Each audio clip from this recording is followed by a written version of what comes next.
हाँ जी, राम राम जी। एचएसएससी की तरफ से एक नया नोटिस आया है। एचएसएससी के ऑफिशियल वेबसाइट पे वो नोटिस उपलब्ध है। सीईटी पेपर से जुड़ा हुआ ये नोटिस है। यदि आप जानना चाहते हैं किस प्रकार का नया नोटिस आया है तो इस वीडियो को एंड तक देख लीजिएगा। चैनल पर पहली बार आए हो तो सब्सक्राइब करके बेल के आइकन को ऑन कर लीजिएगा ताकि आपको आगे भी अपडेट मिलती रहे। दोस्तों, सीईटी के लगभग आपके पास 15 दिन बचे हैं। 15 दिन के लिए यदि आप क्रैश कोर्स ज्वाइन करना चाहते हैं तो सभी सब्जेक्ट का रिकॉर्डेड कंटेंट हमने डाल दिया है। केवल इम्पोर्टेंट यानी कि अब आपको सेलेक्ट नहीं करना कि क्या छोड़ना है क्या पढ़ना है। यदि आप लोग ज्वाइन करना चाहते हैं इस बैच को KTDT ऐप से ज्वाइन कर सकते हैं। इसकी फ़ीस पहले 500 बच्चों के लिए 199 रुपये रखी थी। हमने 500 बच्चे कंप्लीट हो गए थे, लेकिन हमने ये 100 बच्चों के लिए और बढ़ा दी है। यदि आप ज्वाइन करना चाहें तो कर सकते हैं। दोस्तों, यहाँ पर आप देखेंगे और इस इश्यू के कारण ही लोगों ने ऑलरेडी केस किया हुआ, क्योंकि पिछली बार बहुत सारे बच्चे रह गए थे, नॉर्मलाइजेशन का शिकार हो गए थे। ये क्या लिखा गया है? Notice to the candidate for normalization in written examination.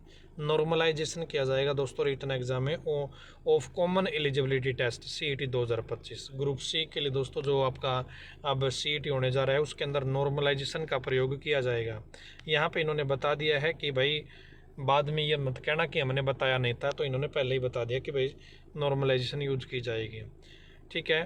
Common eligibility test group C post against this further this is for the information of all the concerned that the normalization procedure as published wide this notice to the candidate for normalization in written examination of common eligibility test 2022 में जो CET हुआ था group C post के लिए, उसके अंदर जो आपका नॉर्मलाइजेशन यूज किया गया था वो ही फार्मूला इस बार CET 2025 में भी यूज किया जाएगा। दोस्तों, ये बात इन्होंने इस नोटिस के माध्यम से लिखी है और इस पॉइंट को लेकर ही कोर्ट में केस हो रखा है नॉर्मलाइजेशन को इश्यू को लेकर कि भाई एक शिफ्ट में एग्ज़ाम होना चाहिए ताकि नॉर्मलाइजेशन की ज़रूरत ना पड़े। नॉर्मलाइजेशन होता है दोस्तों, कुछ बच्चों के नंबर बढ़ जाते हैं, कुछ बच्चों के नंबर कम भी हो सकते हैं।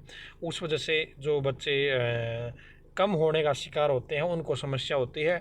उसी चीज़ को ध्यान में रखकर लोगों ने कोर्ट केस कर रखा है, जिसकी सुनवाई आगे भी शायद सितंबर महीने में है शायद।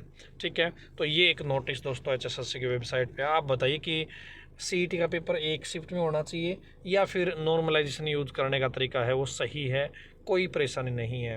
हालांकि CET जो नॉर्मलाइजेशन का यूज़ है वो सभी एग्जाम में किया जाता है। SSC भी करती है, बैंकिंग भी करता है और आपके रेलवे भी करता है। आप बताइए आपके नज़रिए से नॉर्मलाइजेशन सही है या गलत है?